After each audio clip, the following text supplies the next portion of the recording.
할렐루야. 아멘. 할렐루야. 살아계셔서 함께 하시는 하나님을 찬양합니다. 오늘도 이 귀한 예배 가운데 나온 사랑하는 성도님들과 함께한 모든 온라인 예배자들을 환영하고 축복합니다. 우리와 함께 하시며 이 시간 이 자리 가운데로 우리를 부르신 하나님께서 사모함과 기대함으로 나온 사랑하는 성도님들에게 하나님을 알아가는 기쁨을 알게 하시고 은혜로 충만케 하실 것을 믿습니다. 오늘부터 우리는 8세기 예언자들에 대한 말씀을 연구하고 그 말씀 가운데 주신 하나님의 뜻과 마음에 대해서 같이 나누어 보려고 합니다. 현장에 계신 분들에게는 제가 이 페이지를 나눠드렸죠. 이게 글씨가 작다고 생각하시는 분들이 있으신데 이게 글씨가 작긴 합니다. 근데 제가 일부러 작게 뽑았습니다. 성경에 잘 들어갈 수 있도록 호세아서 앞에다가 이렇게 꽂으셔서 호세아서를 읽을 때 앞으로도 참고하시라고 제가 작게 뽑았으니까요. 양해해 주시고 같이 사용해 주시면 감사하겠습니다. 글씨가 작긴 하지만 우리가 읽는 성경 글씨하고 그렇게 크게 차이가 없습니다. 그러니까 충분히 읽으실 수 있으시니까요. 네, 잘 읽어주시면 감사하겠습니다. 제가 이 시간 이것에 대해서 개괄적으로 이제 나누고 하겠지만 우리가 일상에서 이 말씀을 읽어야 되잖아요. 우리가 말씀을 꼭 읽으며 나아갈 수 있었으면 좋겠습니다. 오늘은 호세아서에서 대해서 나눌 예정이지만 첫 시간이다 보니까 개괄적인 이야기를 조금 같이 나누면서 말씀을 나누려고 하는데요. 그러면 말씀을 나누기에 앞서 여러분에게 이 질문을 한번 드려보고 싶습니다. 여러분, 우리가 왜 성경을 공부해야 할까요? 그냥 기도하고 읽으면 되는 것 아닙니까? 아니, 세상에서 공부할 것이 그렇게 많은데 매일매일 공부해야 되는데 우리가 성경까지 공부해야 되는 이유가 무엇입니까? 왜 성경을 공부해야 할까요? 물론 우리가 성경을 읽어가는 데 있어서 가장 중요한 것은 성령님께서 인도하시는 것입니다. 성령님께서 강력하게 인도하시면 다른 어떤 배경 지식 없이도 성경을 누구보다 잘 읽어낼 수 있습니다. 하지만 하나님께서 그렇게 특별하게 거의 직접 말씀하시듯이 성경의 말씀을 깨닫게도 하시지만 그렇지 않은 경우들이 있잖아요. 사실 제가 그랬습니다. 가끔은 정말 성령의 뜨거움 가운데 말씀을 읽게 됐을 때 말씀이 막 술술 읽혀지고 묵상되어지고 그 가운데 주신 하나님의 음성에 막 마음이 벅찰 때가 있었습니다. 근데 그게 1년에 한 10번 제가 참 부족해서 그런 것 같습니다. 근데 나머지 가운데 말씀 가운데 은혜 주시는 것들은 대부분 제가 이해해가고 그리고 읽어가고 알아가는 과정 가운데 은혜를 주시더라고요. 그리고 이것도 지극히 주관적인 경험과 개인적인 체험일 수도 있지만 그렇게 하나님께서 성령님께서 한번 뜨겁게 말씀하시는 것도 너무 좋지만 그냥 그렇게 공부하며 알아가며 차근차근 성령님께서 깨닫게 하셨던 그 은혜의 말씀들이 저에게는 조금 더 오래 남고 저의 삶을 더 강력하게 바꾸는 것을 보게 되더라고요. 그런데 여기에 문제가 있죠. 그렇게 차근차근 읽어갈 때 우리가 어떤 기본적인 배경 지식 없이 성경을 읽다 보면 조금 어렵게 느껴지기도 하는 게 성경입니다. 성령님께서 배경 지식까지 머릿속에 넣어주시면 참 좋겠는데 그렇지는 않으시더라고요. 제가 성령님께 직접 물어보지는 않았지만 그거는 좀 직접 하라고 말씀하시는 것 같기도 합니다. 그래서 많은 그리스도인들이 성경이 어렵다고 느껴서 성경 읽기를 포기하고 설교를 통해서만 성경을 접하는 경우가 많이 있더라고요. 그런데 우리가 삶 속에서 날마다 하나님의 인도하심을 경험하기를 우리가 정말로 원한다면 죄송하지만 설교만으로는 부족합니다. 여러분이 일상에서 읽고 그 읽음과 묵상 속에서 주신 하나님의 음성을 들으셔야 매 순간 하나님의 인도하심을 경험하며 살 수 있는 것이겠죠. 그래서 우리가 일상 속에서도 하나님의 말씀을 읽고 그 가운데서 하나님의 음성을 듣기 위해서 우리가 성경을 조금은 공부를 해야 할 필요가 있다는 것입니다. 그래서 많이 부족하겠지만 그리고 한 주에 한 권씩 우리가 보게 되기 때문에 많은 내용을 다룰 수는 없겠지만 이 시간을 통해서 우리가 우리 삶에서 성경을 읽어가고 묵상하는데 조금의 도움을 얻어가게 되는 시간이 되기를 소망합니다. 그리고 부탁드리는 바는 제가 이제 4권의 성경을 나눌 거잖아요. 호세아, 그리고 아모스, 미가, 이사야는 39장까지만 읽으시면 됩니다. 이 4권의 성경, 이 8세기 선지자들에 대해서 나눌 텐데 물론 다들 길지는 않은 말씀입니다. 아모스서는 이제 9장까지 있죠. 이번 기회에 한번 쭉 읽어보셨으면 좋겠습니다. 그러면 더 큰 은혜가 있을 줄 믿습니다. 성경을 설교를 통해서 말씀의 은혜 받는 것에서 우리가 만족하는 것을 넘어서 우리 삶에서 읽어가는 성경 읽기에서도 은혜 받는 우리가 되기를 소망합니다. 그렇게 말씀으로 날마다 하나님의 인도하심을 경험하며 살아가는 우리가 되기를 소망합니다. 그러면 본문에 들어가면서 구약에 대한 간단한 설명을 잠깐 하고 우리가 보려는 예언서가 얼마나 중요한 것인지 나누고 말씀을 시작해 보겠습니다. 구약은 잘 아시는 것처럼 4가지 분류로 나눌 수가 있습니다. 제일 처음 모세오경, 그 다음에 역사서, 그 다음에 뭐가 있죠? 시가서와 지혜서를 같이 봐서 1개, 그리고 예언서가 있죠. 모세오경은 이스라엘의 법전과도 같은 역할을 합니다. 물론 그 안에 역사적인 사건들도 기록되어 있고 시도 기록되어 있고 예언적인 설교들도 기록되어 있지만 이스라엘 민족과 언약하신 하나님, 그리고 그 언약하신 하나님께서 요구하시는 언약의 내용들이 기록되어 있기 때문에 모세오경을 이렇게 따로 분류하는 것이죠. 유대인들도 이 모세오경을 토라라고 해서 율법이라고 부르며 구분하여 읽고 있습니다. 아시는 분들은 아시겠지만 유대인들과 우리가 성경을 같이 보고 있지만 분류하고 배열하는 순서가 조금 다르죠. 유대인들은 구약 성경을 토라, 느비임, 케투빔, 율법, 예언서, 성문서로 나누고 있습니다. 이렇게 우리 기독교와 유대교가 이 배열하는 순서와 분류하는 방식이 조금은 다르긴 하지만 서로 조금씩 다름에도 불구하고 모세오경만큼은 동일하게 분류하고 있다는 것, 처음에 배치해 놨다는 것을 볼 때 모세오경이 얼마나 중요한지 알겠죠. 그래서 성경을 볼 때 모세오경을 잘 알면 다른 말씀들을 읽어내는데 많은 도움을 얻으실 수 있습니다. 그래서 우리 담임 목사님께서 11조 강해도 하셨었고 우리 김지용 목사님께서 모세오경 안에 있는 절기에 대한 강의들도 하셨었죠. 그리고 우리가 오늘 볼 이 예언서에 대한 말씀들도 토라를 아는 것이 정말 중요합니다. 이 모세오경을 아는 것이 중요하죠. 왜냐하면 이 토라의 계명을 지키지 않은 것에 대한 책망이 예언서에 담겨 있는 것이기 때문입니다.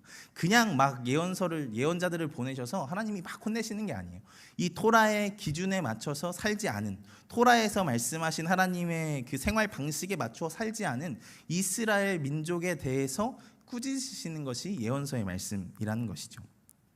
그래서 구약 성경들의 중요도를 따지는 것은 조금 불경한 것일지도 모르겠지만 성경을 잘 이해하기 위한이라는 전제 하에서 중요도를 조금 구분해 보자면 가장 중요한 것이 토라, 모세오경이라고 할 수 있습니다. 그러면 그 다음은 무엇일까요? 제가 예언서 해야 되니까 예언서겠죠. 예언서라고 생각합니다. 유대인들도 구약 성경을 나눌 때 토라 다음에 느비임을 배치했었죠. 예언서를 배치해 놨습니다. 그리고 우리 예수님도 구약을 인용하실 때 모세의 율법과 선지자의 말이라는 수식어를 붙여서 말씀하시는 것을 복음서에서 종종 볼 수 있습니다. 이게 모세오경 안에 있는 율법과 선지자들이 했던 어떤 많은 말들 중에 하나를 이야기하기 위해서 예수님께서 이걸 사용하시는 것이 아니라요. 원어로 보면 유대인들이 구약을 분류한 토라와 느비임을 이야기하시는 것임을 알 수 있습니다. 그렇다고 물론 케투빔이 중요한 것은 아니라는 것은 아닙니다. 그런데 굳이 성경에서 중요도 먼저 알면 좋은 그런 것들을 따지자면 이렇게 될 수 있다는 것이죠. 예수님도 모세오경 다음으로 예언서를 말씀 가운데 인용하시면서 중요하게 이야기하셨으니까요. 물론 이 느비임, 유대인들이 분류한 예언서 안에는 우리가 역사서로 분류한 사사기부터 열왕기까지가 들어가 있기도 하고 우리가 예언서로 분류했던 다니엘서나 예레미야, 에가가 빠져 있다는 다른 점이 있기도 합니다. 하지만 2권을 제외한 나머지 예언서들은 다 들어가 있거든요. 이렇게 예수님도 유대인들도 중요하게 생각한 것이 예언서이고 그 예언서가 우리가 같이 읽어가야 할 것이라는 것이죠. 그렇다면 이 예언서가 중요한 이유가 무엇입니까? 예언서가 중요한 이유는 분명합니다. 예언서 안에는 가장 적나라한 하나님의 뜻과 마음이 담겨 있기 때문입니다. 우리가 종종 이 예언서를 쓴 예언자라는 사람을 미래의 일을 말하는 사람이라고 생각을 하고 이야기하는 경우들이 있습니다. 그런 기대감들은 예언자, 선지자라는 단어의 한자 뜻에도 담겨 있죠. 이 단어에는 미래의 일을 말하는 자 혹은 미리 아는 자라는 뜻이 이 단어의 안에 담겨 있죠. 물론 이런 해석들이 어떤 면에서 맞는 말입니다. 미래에 있는 하나님의 심판이나 구원에 대한 이야기들을 하는 사람들이니까요. 그런데 사실 이 예언자들과 선지자들이 미래에 있을 심판이나 구원을 말하는 이유는 현재 하나님의 마음과 뜻에 배반하고 있는 자들의 삶을 변화시키기 위한 것, 회개하기 위한 것이었습니다. 예언자들은 과거에 있던 일들 속에서 하나님께서 역사하셨던 것을 들어서 현재의 시간을 살아가는 자들에게 경고했었고 또 미래에 예견되어 있는 심판을 전함을 통해서 그들이 죄악에서 돌이키기를 촉구했습니다. 그리고 그 가운데 정말 하나님의 괴로운 심정과 그럼에도 불구하고 그들을 사랑하셔서 고치기를 원하시는 하나님의 뜻을 전해왔죠. 그리고 그 예언서들은 지금을 사는 우리에게도 시간을 초월해서 그 하나님의 현재를 향한 괴로운 마음과 이 세상을 고치기를 원하는 뜻을 전하고 있습니다. 그래서 이 예언서가 중요한 것이고 우리가 이 예언서를 봐야 하는 것입니다. 이 시대 가운데서도 안타까워하신 하나님의 마음과 뜻을 알고 우리가 그 가운데 회개하고 또한 나아가 그것을 전하기 위해서 말입니다. 바라기는 우리가 이 예언서를 읽어감을 통해서 그 하나님의 마음이 어떤 것인지, 하나님의 뜻이 어떤 것인지 알게 되기를 소망합니다. 그리고 나아가서 그것을 전하기까지 하게 되는 자들이 되기를 소망합니다. 우리가 이 기간들에 집중해서 볼 예언서들은 호세아, 아모스, 아까도 이야기했지만 호세아, 아모스, 미가, 이사야서입니다. 제가 방금 이야기한 이 예언서들에는 한 가지 공통적인 특징이 하나 있습니다. 그게 뭘까요? 제가 계속해서 이야기한 것처럼 기원전 8세기에 활동했던 선지자라는 것입니다. 기원전 8세기는 정말 독특한 시기입니다. 북이스라엘과 남유다가 유례 없이 번영했던 시기였거든요. 그런데 정말 아이러니한 것은 그 엄청난 번영의 시대 가운데 또 북이스라엘이 그 8세기 안에 멸망하게 되고 남유다는 멸망에 준하는 괴로운 시간들을 경험하게 된다는 것이죠. 그 짧은 시간 안에 냉탕과 온탕을 왔다 갔다 한 것입니다. 호세아는 자신이 활동했던 시기가 바로 이 시기였음을 1장 1절부터 밝히고 있습니다. 호세아 1장 1절입니다. 제가 앞에서 안 보여가지고 잘 나오고 있군요. 같이 읽겠습니다. 시작. 우시야와 요담과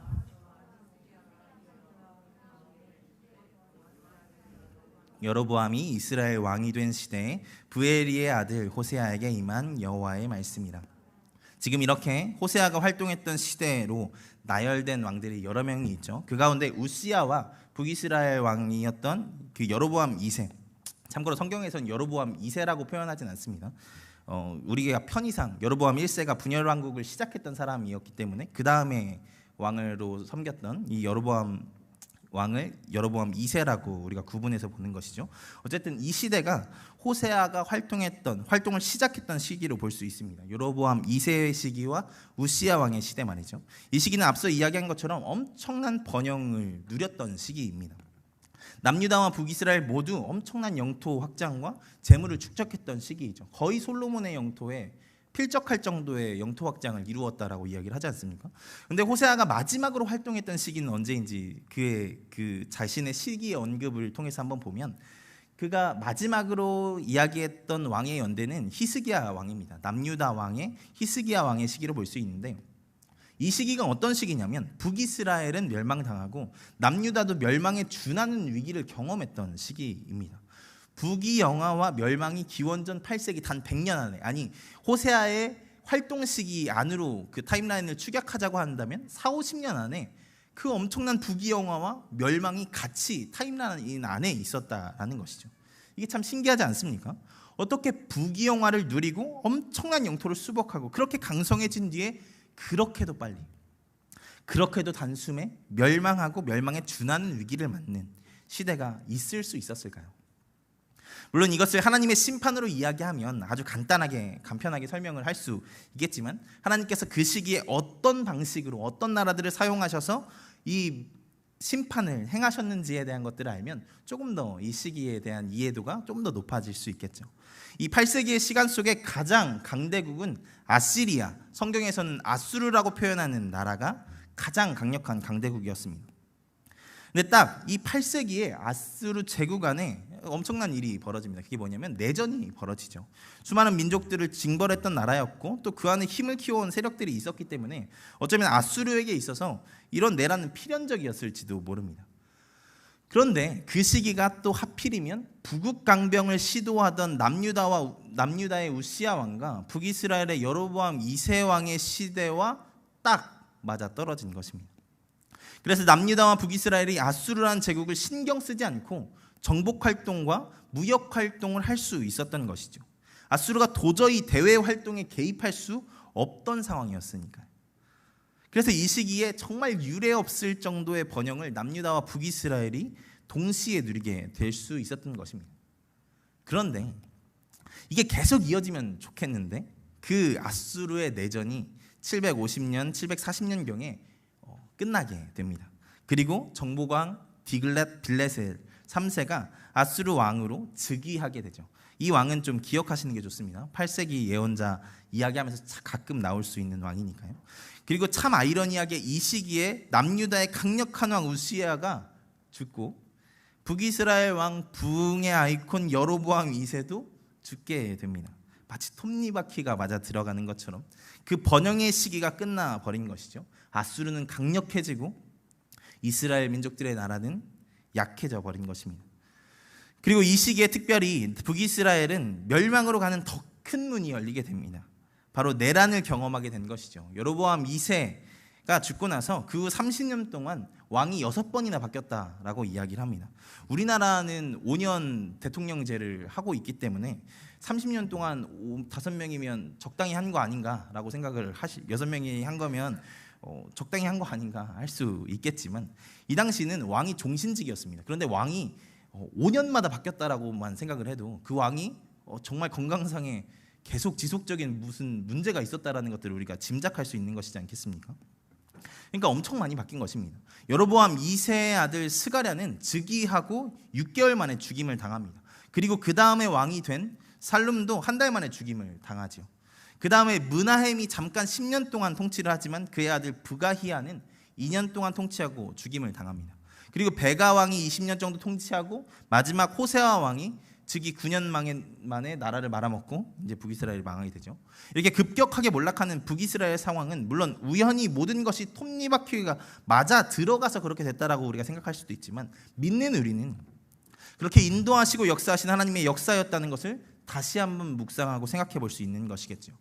하나님은 그 엄청난 번영의 시기도 한순간의 몰락으로 바꾸실 수 있는 온 세상을 통치하시는 하나님이심을 이 시대 속에서 보여주고 계시는 것입니다. 여러분, 그래서 우리가 잘 사는 것 그것이 축복이라고 여기며 살아가면 안 됩니다. 하나님 앞에서 잘 사는 것 못 사는 것은 아무 힘이 없습니다. 그렇게 번영한 나라도 하나님은 하룻밤 사이에 무너뜨리실 수 있는 하나님이시며 반대로 멸망의 문턱까지 갔던 나라라고 할지라도 하룻밤 사이에 구원하실 수 있는 분이 바로 우리 하나님이시기 때문입니다.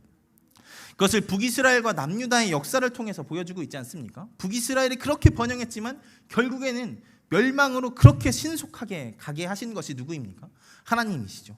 우리가 이것을 아직 나누진 않았지만 남유다에도 엄청난 어려움이 있었다고 했죠. 남유다의 그 수많은 성읍들을 아수르가 막 장악을 하고 이제 예루살렘밖에 남지 않은 그 상황 속에서 거의 그 멸망에 가까운 그 상황 속에서 남유다를 건지신 분이 누구십니까? 하나님이시죠. 우리 하나님이시라는 것을 우리가 이 말씀을 통해서 알 수 있는 것입니다. 이것을 통해 하나님의 놀라운 역사하심을 생각해 볼 수 있는 것이죠. 그래서 여러분, 우리는 하나님의 뜻에 깨어 있어야 합니다. 이 시대 속에 우리의 번영을 자랑하지 말고 우리의 연약함에 좌절하지 말고 온 세계를 경영하신 하나님을 믿고 그 하나님을 믿고 의지하며 살아가는 자가 되어야 한다는 것이죠.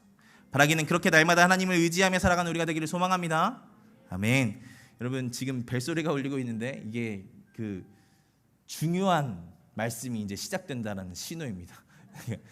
잘 집중해 주시고 이거 꺼주시면 감사하겠습니다. 여러분, 그런데 그런 자들에게 그렇게 하나님을 믿고 의지하는 자들에게 소망이 있죠. 그런데 북이스라엘 사람들은 이걸 몰랐습니다. 아마 북이스라엘 사람들은 자신들이 망할 것을 생각을 못 해봤던 것 같습니다. 앞서 이야기한 것처럼 너무 엄청난 번영을 누렸었고 그것이 얼마 지나지 않았던 시점이었으니까 부자는 망해도 3대는 간다라는 말이 있잖아요. 그럴 줄 알았던 것이겠죠. 그것이 호세아 9장 7절에 기록되어 있는 말씀입니다. 말씀 띄어져 있죠? 같이 읽겠습니다. 시작. 형벌이 날이 이르렀고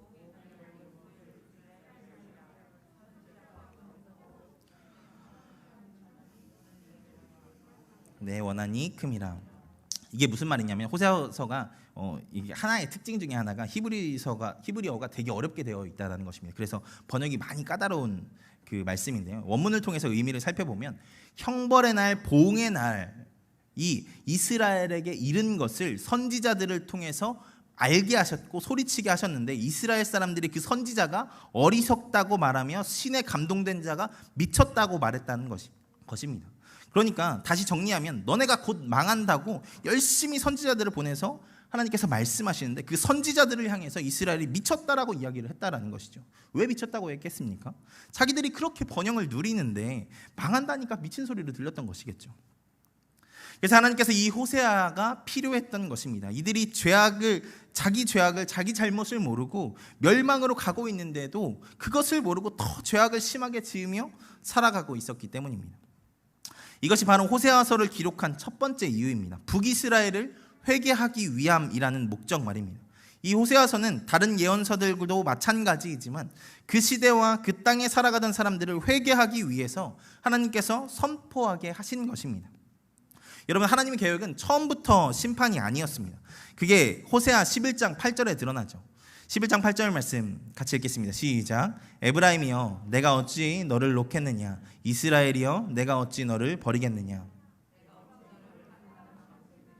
어찌 너를 스보임같이 두겠느냐, 내 마음이 내 속에 돌이키어 나의 긍휼을 부릴 듯하게 하도다. 여기에서 에브라임은 북이스라엘을 가리킵니다. 에브라임 지파에서 북이스라엘 왕들이 나오죠. 그리고 아드마와 스보임은 소돔과 고모라와 함께 멸망했던 도시들을 이야기합니다. 그러니까 이스라엘을 멸망에 하게 두시는 것이 지금 뭐라고 이야기하시는 것입니까? 마음이 좋지 않다라는 것입니다. 긍휼이 부릴 듯 한다고 하죠. 용서해주고 싶은 마음이 부릴 듯 하다라는 것입니다. 그런데 이스라엘 백성들이 그 범죄에서 돌이키지 않는 것입니다. 그래서 하나님은 그들을 징벌하시고 징계하실 수밖에 없었던 것입니다. 그래서 호세아서 9장 16절과 17절에서 이스라엘이 망하여 흩어질 것을 말씀하시죠. 호세아 9장 16절부터 17절입니다. 같이 읽습니다. 시작.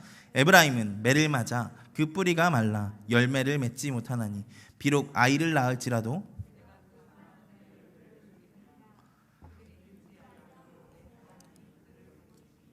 그들이 여러 나라 가운데 떠도는 자가 되리라. 무엇을 이야기합니까?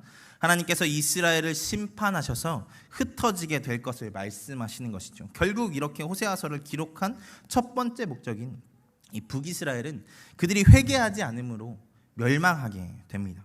아무리 외쳐도 그들이 듣지 않았기 때문이죠. 그러면 호세아는 더 이상 사역의 동기들을 잃은 것이지 않습니까? 북이스라엘이 멸망했기 때문에. 하지만 호세아는 또 다른 이유로 예언의 사역들을 더 이어갑니다. 호세아의 연대를 우리가 그 우시야 왕의 시대, 그 여로보암 2세 시대 45년경부터 해서 710년경까지로 보거든요. 북이스라엘이 722년경에 망하고 그러면 710년까지 사역했다는 것은 남유다에서 사역을 이어갔다라고 사람들은 판단을 하는 것입니다. 어쨌든 첫 번째 실패 이후에도 호세아는 계속해서 예언 사역을 이어갑니다. 그것은 바로 그들의 형제의 나라인 남유다만큼은 그 심판에서 돌이켜 회개하기 위해서였습니다. 이것이 호세아서의 두 번째 목적이죠. 흔히 호세아서는 북이스라엘에서만 선포되었던 메시지라고 생각을 하는 경우가 있습니다. 우리가 흔히 그렇게 많이 배우죠. 그런데 호세아서를 읽어보면 남유다에 대한 관심이 아주 특출나다는 것을 알 수 있습니다. 앞서 읽었던 호세아 1장 1절을 한번 띄워봐 주시면 남유다의 왕들은 이렇게나 자세히 언급하고 있지 않습니까? 이렇게나 자세히 언급하고 있는데 그에 비해 북이스라엘의 왕은 여로보암 2세 한 명만을 언급하고 있습니다. 그 다음 왕들이 별로 언급할 만한 가치도 못 느껴서 그렇게 이야기했을 수도 있겠죠. 하지만 그만큼 남유다에 대한 관심이 있었다는 것입니다. 그리고 1장 7절을 보면 남유다를 긍휼히 여겨서 구원하시겠다는 말씀을 전하고 있는 것을 볼 수 있습니다. 그리고 1장 11절을 또 보면 호세아가 꿈꾸는 혹은 호세아에게 보여주셨던 회복된 이스라엘을 남유다와 북이스라엘이 함께 왕을 세워 한 나라를 세우는 것으로 보여주시죠. 그리고 그 하나로 통일된 나라의 왕을 3장 5절에서 누가 맡게 되냐면 다윗의 자손들, 남유다의 왕위들을 이어가는 사람들이 이어가게 될 것을 예언하게 하시기도 하죠.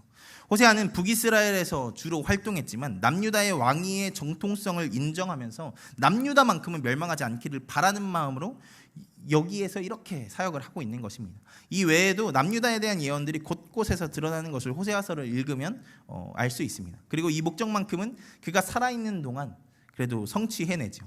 어쨌든 남유다가 히스기야 왕 때에 아수르 왕의 침략을 막아내지 않습니까? 그리고 세 번째로 이 호세아서를 쓴 목적은 바로 후손들에게 이 메시지를 전하기 위해서였습니다. 호세아는 먼저 북이스라엘의 멸망으로 나라를 잃은 백성들과 고초를 겪은 남유다의 백성들에게 하나님의 심판의 뜻과 그 안에 담긴 사랑을 전하기를 원했습니다. 호세아는 그 무서운 심판 가운데 이스라엘이 회개하지 않음을 통해 그들이 멸망했지만 그 멸망과 절망 가운데 있는 후손들에게 회복에 대한 메시지를 다시 전함으로 그들이 회개하여 하나님께 돌아오게 되기를 바랬습니다. 아까 읽은 11장 8절을 제외하고 9절부터 10절, 11장 9절부터 10절까지의 말씀을 우리가 한번 같이 읽어보겠습니다. 같이 읽겠습니다. 시작. 내가 나의 맹렬한 진노를 나타내지 아니하며 내가 다시는 에브라임을 멸하지 아니하리니 이는 내가 하나님이요 사람이 아님이라. 진노함으로 내게 임하지 아니하리라. 그들은 사자처럼 소리를 내시는 여호와를 따를 것이라. 여호와께서 소리를 내시며 자손들이 서쪽에서부터 떨며 오되 그들은 애굽에서부터 새같이 아수르에서부터 비둘기같이 떨며 오리니 내가 그들을 그들의 집에 머물게 하리라. 나 여호와의 말이니라. 하나님께서 징계하여 흩어버린 이스라엘을 다시 모을 날이 임할 것이라는 것입니다. 이 말씀에서 앞권은 이는 내가 하나님이요 사람이 아님이라 하는 말씀이죠. 사람이라면 멸망시킬 정도로 미워하심으로 끝낼 그 보복의 일들을 하나님이시기에 거룩한 이 시기에 그들을 다시 품고 불러들이신다는 것입니다. 그러니까 다시 그 사자 같은 여호와의 말씀에 순종하고 돌아오라는 것이죠. 14장 4절 말씀도 볼까요? 내가 그들의 반역을 고치고 기쁘게 그들을 사랑하리니 나의 진노가 그에게서 떠났음이니라. 그렇게 엄청난 심판을 거두시고 그들을 기쁘게 사랑하실 것을 여기에서 말씀하시지 않습니까? 하나님께서 그들을 고치신다고 말씀하시는 것입니다. 하나님의 심판은 이렇게 언제나 사랑이 전제되어 있는 심판입니다. 이렇게 하나님은 호세아를 통해서 멸망당한 이스라엘 백성들과 절망한 남유다의 사람들이 하나님께로 돌아오기를 끝까지 바라는 마음에서 이 선포를 한 것입니다.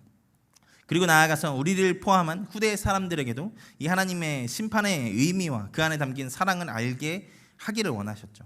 이것이 가장 잘 드러나는 것이 호세아서의 마지막 말씀입니다. 호세아 14장 9절 말씀입니다. 우리 이 말씀 같이 읽어보겠습니다. 같이 읽겠습니다. 누가 지혜가 있어 이런 일을 깨달으며 누가 총명이 있어 이런 일을 알겠느냐. 여호와의 도는 정직하니 의인은 그 길로 다니거니와. 이 말씀은 호세아서의 내용을 읽는 이들에게 마지막으로 첨언한 말씀입니다. 이 말씀은 그러면 누구에게 한 말씀일까요? 우리가 여기에서 호세아서의 기록 목적을 다시 한번 생각해 봐야 합니다. 호세아의 선포의 목적 말고요, 기록의 목적 말입니다. 왜 호세아가 이 말씀을 기록해야만 했을까요? 만약에 호세아의 메시지가 그 당대 사람들에게만 해당되어지는 메시지이고 그것을 목적으로 한 선포였다라고 한다면 말로만 해도 됐을 것입니다. 저작거리에서 그냥 열심히 외치기만 했으면 됐겠죠. 근데 굳이 이 말씀을 호세아는 기록해서 남겼습니다. 왜 그랬을까요? 이것이 호세아의 메시지가 더 오래 기록되고 읽히기를 원하기 때문이겠죠.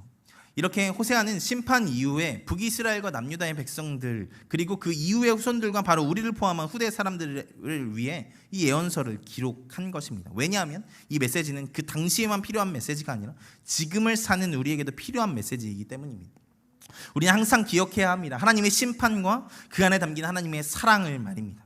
바라기는 우리가 완악하여 하나님의 심판을 보지 못한 북이스라엘과 같은 자들이 되지 않기를 소망합니다. 또한 절망 가운데 하나님의 사랑을 의심하지 않는 자들이 되기를 소망합니다. 나아가 말씀 가운데 온전히 섬으로 이 시대 속에서 호세아처럼 하나님의 뜻을 분별하게 되는 데까지 나아가는 우리가 되기를 소망합니다. 우리가 이제 마지막으로 호세아서의 말씀을 좀 대략적으로 이야기하고 그 안에 담긴 하나님의 마음을 짧은 말씀을 통해서 나누는 것으로 오늘 말씀을 마무리하려고 하는데요.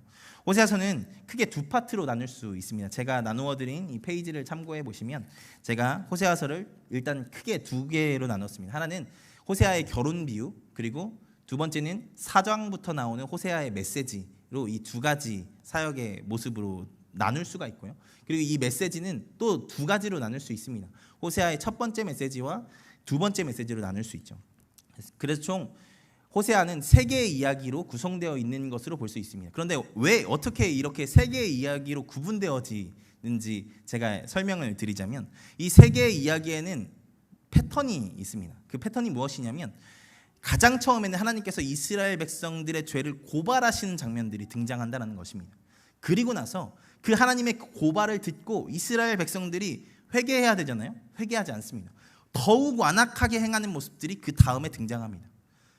그러면 하나님께서 그 모습을 보시고 어떻게 하셔야 될까요? 심판을 하셔야겠죠. 심판의 메시지가 그 다음에 등장합니다. 그리고 그런데 이 가운데서 감사한 것은 그 심판의 메시지로 이 이야기들이 끝나는 것이 아니라 결국에 맨 마지막에는 그들을 사랑하셔서 회복하시는 메시지로 그 이야기들마다 끝을 맺으신다는 것입니다. 그래서 이 세 가지 이야기가 이 같은 패턴으로 진행되어지고 있는 것을 볼 수 있죠. 그리고 이 세 가지 이야기에 담겨 있는 이 네 가지 패턴은 또 두 가지 이야기로 우리가 추격해서 이야기할 수 있습니다. 하나는 하나님의 심판과 하나님의 사랑으로 우리가 이야기할 수 있는 것이겠죠. 이것이 호세아 전체에 흐르고 있는 메시지입니다. 이것을 호세아서의 전체 말씀을 이게 하나하나 보면서 자세히 살펴보면 좋겠지만 시간 관계상 첫 번째 이야기 중에 그 중에 첫째 아이 이름을 통해서 한번 중심으로 호세아서에 드러난 하나님의 마음, 하나님의 심판과 하나님의 사랑에 대한 마음들을 잠깐 나누어 보겠습니다. 하나님께서 호세아에게 음란한 여자를 맞아 결혼하여 음란한 자식을 낳으라 명령하시죠. 이것은 성경을 여태까지 접하고 읽으셨던 우리 사랑하는 성도님들께서는 다 아시는 내용이실 것입니다. 이것은 호세아 한 개인에게 너무 잔인한 명령이었을 것입니다. 하지만 이렇게 하신 것에도 하나님의 뜻이 있겠죠. 그것은 아마도 하나님의 심정을 이해하고 사역하기 위한 하나님의 계획이었던 것 같습니다. 하나님이 그렇게 자격 없는 이스라엘을 아내로 맞아주셨다는 것을 호세아가 체험적으로 알게 하기를 원하셨던 것이죠. 이스라엘 백성은 애굽에서 종살이하던 보잘것없던 민족이었습니다. 하나님의 사랑을 받기에 너무나도 합당하지 않은 존재였죠. 하지만 그럼에도 하나님은 그 이스라엘을 사랑하셔서 그의 아내와 같이 여겨주셨다는 것입니다. 그런데 여러분, 이 이스라엘이 어떻게 하죠? 그 은혜를 모르고 하나님을 배반한 것입니다. 마치 호세아의 아내 고멜이 그렇게 못 나가게 막고 가시덤불로 막고 벽으로 막아도 도망치며 나가서 그렇게 했던 것처럼 말입니다. 여기 안에서 이 상황들을 경험하면서 호세아는 아마 하나님의 심정을 정말 뼈저리게 느꼈을 것입니다. 그래서 하나님은 그 괴로운 심정 속에 이스라엘을 심판하실 것을 작정하시고 하나님의 뜻이 호세아의 세 자녀의 이름 속에 드러나게 이제 하시죠. 이 중에 아까도 이야기한 것처럼 첫째 이름만 보겠습니다. 호세아와 고멜이 낳은 첫째 아이 이름이 무엇이죠? 이스르엘입니다. 왜 이스라엘도 아니고 이스르엘이라고 이름 짓게 하셨을까요? 여기에서 이스르엘은 지명으로 먼저 읽어야 합니다. 이스라엘은 이스라엘 역사에서 여러 가지 부정적인 사건들에 연루되어 있던 땅입니다. 가장 먼저는 이제 사울이 블레셋과의 마지막 전투가 이스라엘 평지에서 일어났고 나중에는 이제 자결하고 목이 베이고 뭐 이런 사건들이 있잖아요. 그것이 이스라엘 평지와 연관이 되어 있습니다. 그리고 그 다음에 나오는 사건이 나봇의 포도원 사건이죠. 이건 다들 아시죠. 아합이 나봇의 포도원을 욕심내서 결국에는 나봇을 죽이고 그 포도원을 차지하지 않습니까? 근데 하나님께서 이것을 아주 악하게 보셔서 그 땅에서 아합이 죽게 될 것을 하나님께서 예언하시죠. 예후라는 사람을 통해서 말입니다. 그리고 나서 그 예언이 성취가 되지요. 이것이 이스라엘 평지에서 있었던 사건입니다. 이스라엘은 이스라엘에게 있어서 폭력과 괴로움의 땅이었습니다. 특별히 예후 왕가에게는 이 이스라엘의 땅은 정말 의미심장한 땅이죠. 왜냐하면 그 예후 왕가, 제가 이걸 조금 설명을 해드려야겠네요. 그 아합을 죽이고 나서 예후가 왕이 되잖아요. 예후가 왕이 된 다음에 여로보암 2세 때까지, 여로보암 2세와 그 아들 때까지가 우리가 흔히 예후 왕가라고 불리는 사람들입니다. 예후의 자손들이 그렇게 왕이 된 것이거든요. 그 예후 왕가 사람들에게는 이 이스라엘이라는 이름이 너무나도 의미심장한 것입니다. 왜냐하면 자기들이 죽인 아합이 왜 죽었습니까? 하나님께 범죄했기 때문에 죽었잖아요. 그런데 지금 이스라엘 그 예후 왕가의 사람들이 어떻게 행하고 있습니까? 그 아합 왕가와 같이 악하게 행하고 있잖아요. 그러니까 이스라엘이라는 이름을 들었을 때 예후 왕가는 어떤 생각을 했어야 하냐면, 어떤 생각을 할 수밖에 없었냐면, 우리가 아합처럼 심판당할 것을 이야기하고 있는 것이구나를 생각할 수밖에 없었다는 것이죠. 그러니까 이스라엘에게 이스라엘이라는 이름의 의미는 하나님께서 그 폭력의 땅에서 아합 왕가를 처단하셨던 것처럼 이스라엘 땅에서 예후 왕조를 끝내시겠다는 심판의 메시지인 것입니다. 이것이 그 이름에 담긴 뜻이죠. 이 말씀은 여로보암 2세 왕의 아들 스가랴가 왕위에 오른 지 6개월 만에 죽임당함을 통해서 성취되게 됩니다. 그런데 여러분, 여기에서 놀라운 것이 무엇인지 아십니까? 하나님께서 이 이스라엘이라는 이름에 담긴 전혀 다른 뜻과 새로운 계획이 있으시다는 것입니다. 하나님은 호세아 1장 11절과 2장 22절에 이스라엘이라는 이름을 다시 쓰시죠. 1장 11절의 말씀을 먼저 보겠습니다. 같이 읽겠습니다. 시작. 이에 유다 자손과 이스라엘 자손이 함께 모여 한 우두머리를 세우고 그 땅에서부터 올라오리니 이스라엘의 날이 클 것입니다. 아까 읽었던 말씀이지만 여기에서 이스라엘의 날이라는 것이 의미하는 것이 무엇입니까? 북이스라엘과 남유다가 다시 통일왕국을 이루는 날을 이스라엘의 날로 표현한 것이죠. 여기에서 이스라엘의 날은 심판의 날이 아닙니다. 회복의 날을 의미하고 있는 것이죠. 2장 22절의 말씀도 한번 볼까요? 같이 읽습니다. 시작. 땅은 곡식과 포도주와 기름에 응답하고 또 이것들은 이스라엘에게 응답하리라. 메말랐던 이스라엘 땅이 부유하게 될 것을 이스라엘이라는 이름을 통해서 드러내고 말씀하고 계시죠. 하나님께서 이스라엘 나라를 심판 끝에 회복하시고 그 땅에 다시 심으실 것을 이스라엘이라는 이름으로 다시 한번 이야기하고 계시다는 것입니다. 어떻게 이럴 수 있을까요? 여러분, 이 두 가지 의미, 한 번은 심판, 한 번은 회복의 의미로 쓰여졌던 이 이스라엘의 그 이름의 뜻을 알면 우리가 그 의미를 알 수 있습니다. 그것은 놀랍게도 이스라엘의 이름의 뜻은 하나님이 심으신다라는 뜻입니다. 그러니까 하나님께서 처음 그 호세아의 처자들에게 이름을 지어주실 때 이스라엘의 악행으로 더럽혀진 이스라엘이라는 이름을 주심으로 심판을 예견하셨지만 원래 하나님이 의도하셨던 이스라엘이라는 이름의 의미를 결국에는 회복하셔서 하나님께서 회복하신 나라로 만드시겠다는 것을 그 이름을 통해서 보여주신 것입니다. 하나님께서 그 폭력과 제약으로 문든 그 땅을 갈아엎으시고 하나님이 심으실 민족으로 회복하실 것을 진즉부터 계획하고 계셨다는 것이죠. 이것이 호세아서에 담긴 하나님의 마음입니다. 하나님은 이스라엘 민족을 정말 사랑하셔서 심판을 계획하시는 와중에도 회복하실 것을 꿈꾸고 계시는 하나님이십니다. 우리가 이 사랑을 기억하며 살아가는 자들이 되기를 소망합니다. 하나님께서 정말로 우리를 사랑하십니다. 우리를 놓지 않기를 원하십니다. 설령 우리를 심판하실지라도 우리보다 더 회복의 날을 기대하고 꿈꾸고 계시는 분이 하나님이시라는 것입니다. 그러니까 우리가 하나님의 마음을 알아서 정말 하나님이 기뻐하시는 삶을 살아가는 공동체가 되기를 소망합니다. 제가 다루지 않았지만 그렇게 하나님께로 회복된 상태를 호세아서는 하나님을 아는 것이라고 표현합니다. 여기서 안다는 것은 그냥 대충 지식적으로 아는 것을 이야기하는 것이 아니라 잠자리를 같이 할 정도로 깊이 아는 것을 의미합니다. 그만큼 하나님과 깊이 알매 상태로 가야 한다는 것이고 하나님이 그것을 원하신다는 것이죠. 그 관계로 회복되어지기를 원하신다는 것입니다. 그러니까 사랑하는 여러분, 기도하고 예배하시고 말씀 읽는 가운데 하나님과의 깊은 관계 가운데 나아가는 우리가 되기를 소망합니다. 하나님의 마음을 알기 위해서 말입니다. 그리고 그렇게 받은 하나님의 마음을 가지고 호세아처럼 세상에 하나님의 사랑을 전하는 삶을 사는 우리가 되기를 소망합니다.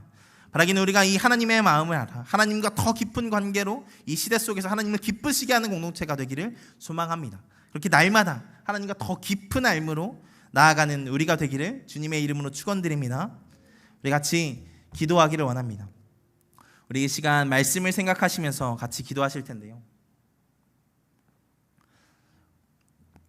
우리가 먼저는 우리의 죄를 자복하며 회개합시다. 하나님, 우리가 하나님 앞에 정말 부끄러운 죄악들이 가지고 나왔습니다. 하지만 하나님께서 우리를 사랑하셔서 그걸 용서하기를 원하신다는 것을 우리가 말씀을 통해서 호세아서의 말씀을 통해서 배웠사오니 우리가 정말 그 죄악에서 돌이키는 삶을 살아가는 우리가 되게 하여 주시옵소서. 또한 우리가 절망 가운데 하나님의 사랑을 의시하는 삶을 살아가는 우리의 모습이 있었습니까? 하나님, 호세아서를 통하여서 우리를 누구보다 사랑하시는 하나님의 마음을 들었사오니 그 하나님 사랑 의지하며 살아가는 우리가 되게 하여 주시옵소서. 그 사랑 안에서 떠나지 않는 우리가 되게 하여 주시옵소서. 우리 결단하는 마음으로 잠깐 주여 한번 외치고 같이 기도하며 나아가겠습니다. 기도합니다.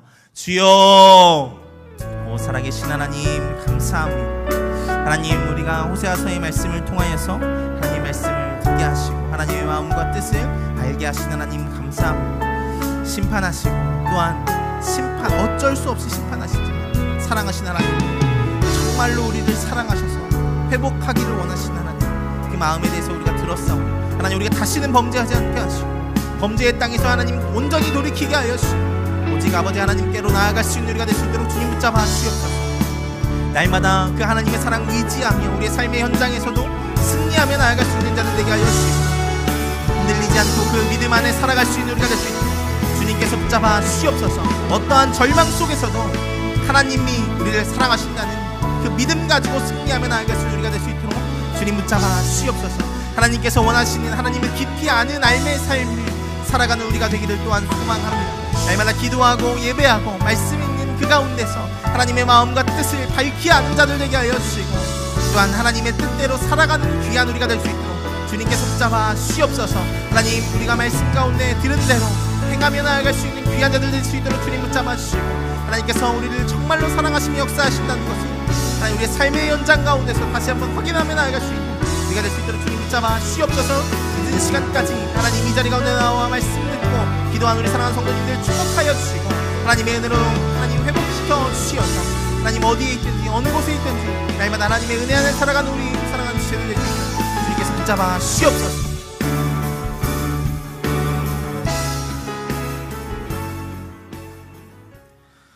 사랑하는 하나님, 감사합니다. 우리에게 호세아서의 말씀을 읽게 하시고 하나님의 어쩔 수 없는 심판과 그럼에도 불구하고 우리를 사랑하시는 그 사랑에 대해서 듣게 하신 하나님 감사합니다.